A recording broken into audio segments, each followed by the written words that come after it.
Did you know that at 60 years old, many people carry thoughts that rob them of their happiness every day? If you've reached this age and feel like something is missing, that your joy is no longer the same as before, I have some important news for you. There are 5 specific thoughts that may be sabotaging your happiness at this point in your life, and the good news is that you can identify and change them today. Maybe you wake up in the morning and feel a weight on your chest, a feeling that the best years are behind you. Or maybe you look in the mirror and wonder where the dreamy person you once were has gone.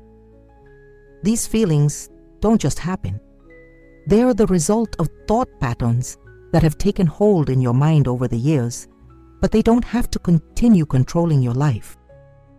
In this video, I'm going to reveal exactly what these 5 destructive thoughts are, and more importantly, how you can replace them with a mindset that will bring you back the lightness and joy you deserve to live.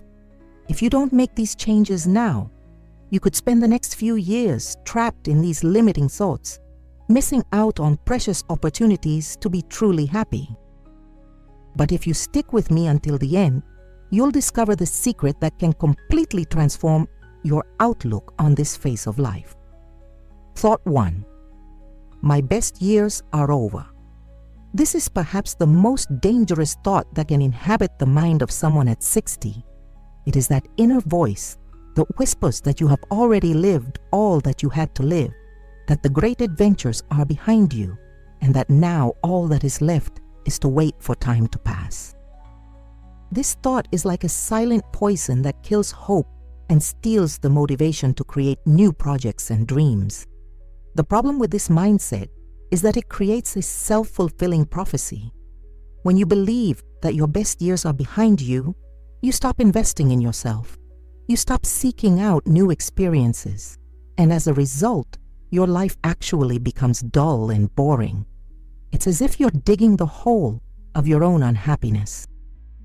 The truth is that many of the most accomplished and happy people in the world have made their greatest achievements after their 60s. Think of all the skills you've developed over your lifetime, all the wisdom you've accumulated, all the experience you have.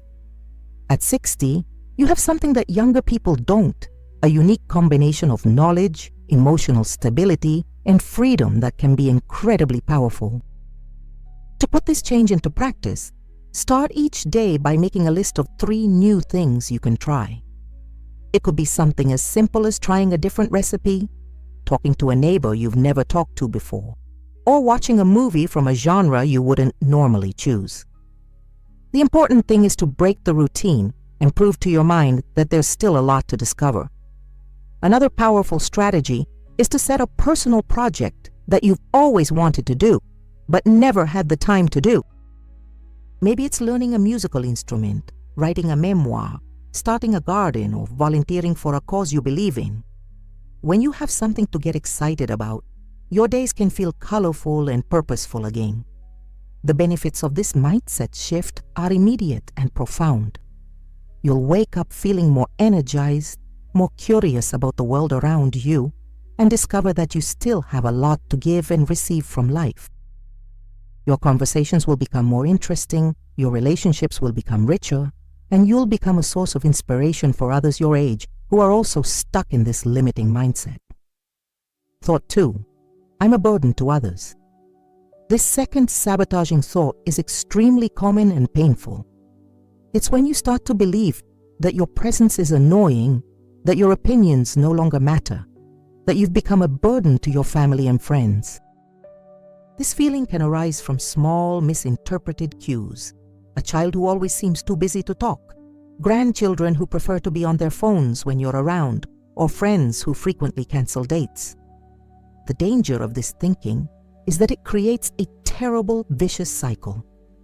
When you believe that you are a burden, you start to isolate yourself, avoid asking for help when you need it, and stop sharing your ideas and feelings. This actually makes you more distant and less present in people's lives, confirming your initial belief. It's as if you are slowly fading away, becoming invisible by choice. The reality is quite different from what this thinking would have you believe. Your life experience, your stories, and your advice born from real life are priceless treasures. You have faced challenges that younger generations cannot even imagine, and this experience is a gift you can offer the world. Your unique perspectives, forged by decades of experience, are exactly what many people need to hear. To break this destructive pattern, start by noticing the small ways you contribute to the lives of those around you. Maybe it's the care you put into preparing a meal, the patience you have with listening to someone vent, or simply the emotional stability you provide during difficult times. Write down these contributions in a notebook, no matter how small they seem. You'll be surprised at how many valuable things you do without even realizing it. Also practice the art of offering your help in a specific, not generic way. Instead of saying, "If you need anything, call me," say, "I can babysit the kids on Tuesday afternoon if you want to go to the doctor," or "How about I cook dinner on Sunday so the whole family can come over?" Specific offers are much easier to accept and show that you're genuinely present and available. The benefits of this mental transformation are revolutionary. You will rediscover your value as a person, strengthen your relationships, and find creative ways to contribute to the well-being of others. Your self-esteem will be rebuilt on solid foundations, based on the reality of your capabilities and not on the distortions of fear and insecurity. Thought 3, it's too late to change.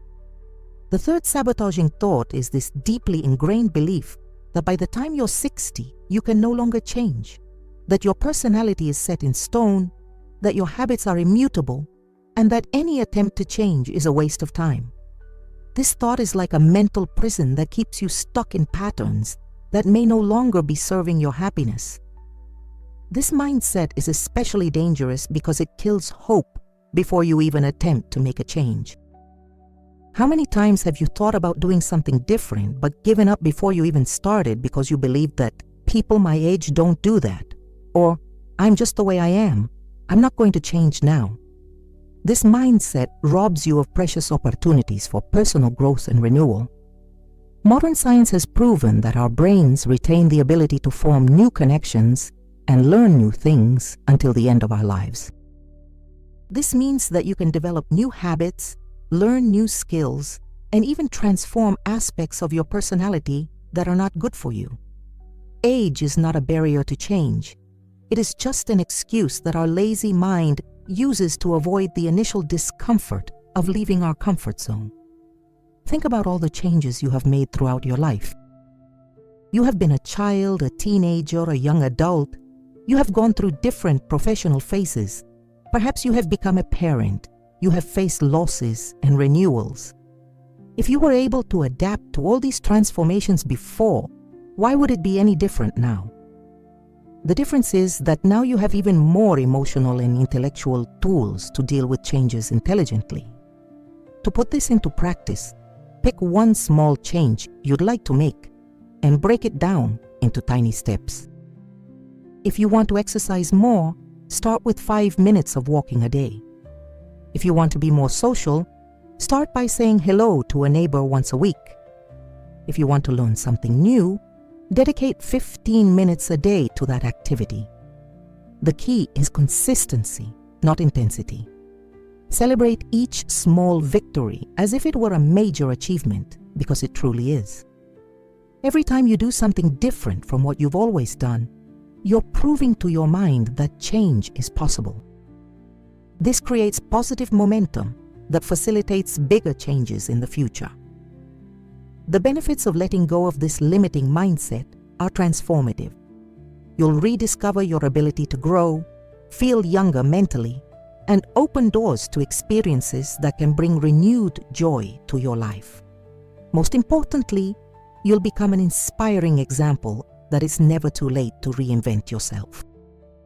Hey, if you're enjoying these reflections and want to continue receiving content that can transform your perspective on life, don't forget to subscribe to the channel and activate the bell so you don't miss any new videos. And tell me here in the comments where you're watching from. I'll continue responding and interacting with you. Now let's move on to the next sabotaging thought. Thought 4. Nobody cares what I have to say. This fourth destructive thought is silent but devastating. It's the feeling that your opinions have lost relevance, that your stories are too repetitive, that people only pretend to be interested when you speak. This feeling can arise from experiences where you've felt ignored in conversations, where someone has changed the subject while you're speaking, or simply from the perception that younger generations are in too much of a hurry to listen. The danger of this thinking is that it gradually robs you of your voice. You start to speak less at family gatherings, avoid giving your opinions, stop sharing your experiences, and gradually become a silent observer of your own life. It's as if you're moving into a dark corner of the room while life happens without your active participation. The truth is that we live in a society that overvalues the new and undervalues accumulated wisdom. But that doesn't mean that what you have to say isn't valuable. On the contrary, in a world full of superficial information and opinions based on limited experiences, your perspective, tempered by decades of real life, is like a beacon in the midst of the storm. You've seen patterns repeat themselves. You've seen the consequences of certain choices. You've learned lessons that only time can teach. Your stories aren't repetitive to those who truly care about you. They're layers of meaning that reveal themselves in different ways with each new situation in life. That story you told about overcoming a financial hardship might be exactly what a young family member needs to hear before making an important decision. Your experience with relationships might shed light on the path for someone who's confused about love. To reactivate your voice, start by paying attention to how people actually react when you speak. We often misinterpret neutral signals as disinterest. Notice their facial expressions, the questions they ask afterward, the comments that come up days later based on what you said. You may be surprised to find that your influence is greater than you realize. Practice the art of telling your stories in a more engaging way. Every experience has elements that can appeal to different generations. The historical context, the emotions involved, the lessons learned, the changes it caused in your life. When you tell a story focusing on these universal elements, it becomes relevant to any age. Look for spaces where your voice is valued. This could be senior groups, volunteer work, informal mentoring, or even sharing knowledge online. When you find environments where your experiences are seen as valuable resources, your confidence to speak up naturally returns. The benefits of reclaiming your voice are profound and lasting. You feel like an active part of conversations and decisions again. Your relationships become richer and more authentic, and you rediscover the joy of positively influencing the lives of those around you. Most importantly, you leave a living legacy through the words and stories you share. Thought 5. My health is only going to get worse. The fifth and final sabotaging thought is perhaps the most frightening of all. The belief that at 60, your body is in irreversible decline, that every ache is a sign of deterioration, that your energy can only diminish, and that any health problem is the beginning of the end. This thought creates a state of constant anxiety that, ironically, further harms your physical and mental health. When you obsess over every little signal your body gives you, turning any discomfort into a cause for panic, you create a cycle of stress that can really affect your health. Constant fear raises cortisol levels, impairs sleep, lowers immunity, and can even intensify pain that would be normal for any age. It's as if you're programming your mind to find problems where they might not even exist. The reality is that while it's natural for our bodies to undergo changes as we age, that doesn't mean you're doomed to a life of suffering and limitations. Many of the conditions we associate with aging are actually the result of poor habits maintained for decades, not inevitable consequences of aging. People in their 60s can have more energy and vitality than 20-year-olds who don't take care of their health. Your body in your 60s is like a well-maintained classic car. It may need more attention and maintenance, but it can still run smoothly for many years. The difference lies in how you treat this wonderful machine that has been with you for decades. With the right care, you can not only maintain your current health, but even improve it significantly. To change this destructive mindset, start by focusing on what your body can still do well, instead of obsessing about its limitations. Make a list of the activities that you still enjoy and do with ease. Maybe it's walking in the park, cooking a delicious meal, cuddling your grandchildren, or simply taking a deep breath on a sunny morning. This gratitude for what works well will completely change your perspective. Establish a self-care routine that is enjoyable, not punishing. This could include gentle exercise that you actually enjoy, eating tasty but nutritious foods, mindful relaxation time, and regular medical checkups that are seen as preventative care, not problem finding. When you care for your body with love, not fear, you will see much better results. Learn to distinguish between healthy worry and destructive anxiety. It's wise to pay attention to your body's signals and seek medical help when necessary. But it's harmful to interpret every little discomfort as a sign of catastrophe. When you feel something different, write it down, observe it for a few days, and then rationally decide whether you need to seek help. The benefits of this mindset shift are impressive. You'll find that you have more energy when you're not wasting it on unnecessary worries. Your quality of life will improve dramatically when you stop living in fear of your body. And surprisingly, your actual health tends to improve when you approach it with confidence and care, not fear and obsession.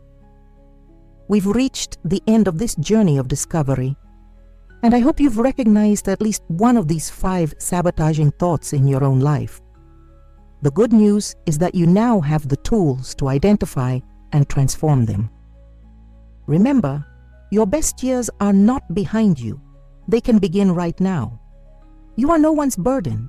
You are a treasure trove of experience and wisdom.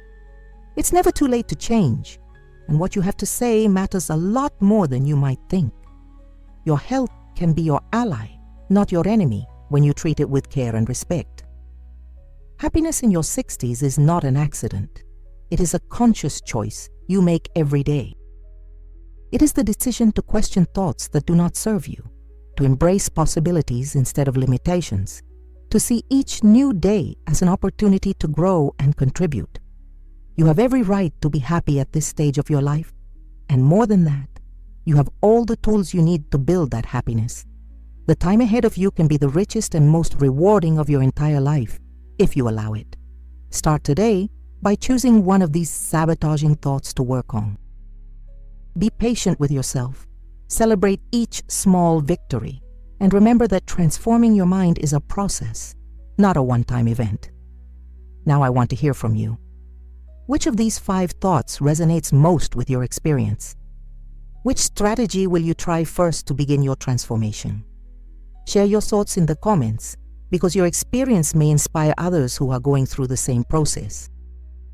Together we can prove that happiness has no age and that our best years may just be beginning.